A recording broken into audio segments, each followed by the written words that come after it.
All right, well, good morning. Happy Monday, December the 1st. We're in Romans chapter 9, verses 6 to 13. But it is not as though the word of God has failed. For they are not all Israel who are descended from Israel, neither are they all children because they are Abraham's descendants. But through Isaac your descendants will be named. That is, it is not the children of the flesh who are the children of God, but the children of the promise are regarded as descendants. For this is a word of promise. At this time I will come, and Sarah shall have a son. And not only this, but there was Rebekah also, when she had conceived twins by one man, our father Isaac, for though the twins were not yet born and had not done anything good or bad, in order that God's purpose according to his choice might stand, not because of works, but because of him who calls. It was said to her, the older will serve the younger. Just as it is written, Jacob I loved, but Esau I hated.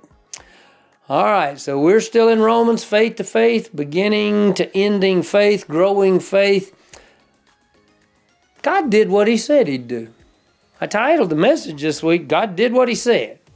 See, when we consider the faithfulness of God, it can be a personal journey for us, or it can be a biblical journey of study. We study the Bible to understand what God has done and what God has accomplished in the world, his creation.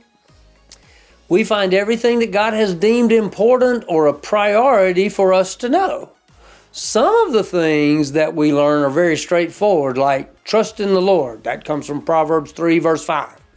Some things we understand to be true simply by observing the work and actions of God in the world. The other way we learn faithfulness of God, or the faithfulness of God, is when we see him accomplish things in us and in our lives. God always does what he says he will do. By that I mean that God always accomplishes his will. This week, we continue to consider what God set out to do and accomplish in a people he called and created. Woo! See you tomorrow.